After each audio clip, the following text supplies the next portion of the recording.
কালকে রাত্রেও সারা রাত বৃষ্টি হয়েছে, তো এসে দেখি খামারের কি অবস্থা। তো ভিতরে কোনো রকম পানি যায় নাই। তো আপনাদেরকে আজকে দেখাবো, এই যে আমার ভুট্টা ফার্মেন্টেশন করা আছে। কালকে 5 কেজি করছি, তো ক্রমান্বয়ে কিন্তু আমি বৃদ্ধি করছি আর কি। তো এই 5 কেজির জন্য আমি 4 কেজির মতো ফিড নিয়ে নিলাম। তো এই ফিডটা এখন আমি ফার্মেন্টেশনের সাথে মিশাবো। এই যে দেখুন ফার্মেন্টেড হয়ে গেছে। তো কত সুন্দর স্মেল, যদিও আপনারা স্মেলটা পাবেন না, খুব সুন্দর ইস্টের একটা গ্রান। তো এই যে আমি ফিড দিয়ে একেবারে মিক্স করে কিছুক্ষণ রেখে দেব, তাহলে সম্পূর্ণ পানিগুলো ফিড শুষে নিবে, তখন একদম খাবারটা ঝরঝরা হবে।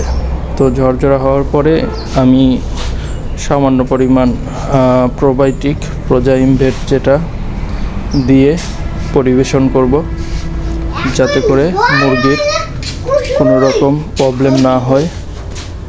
তো এই যে রেখে দিলাম কিছুক্ষণ, তারপরে আমি খাওয়াবো।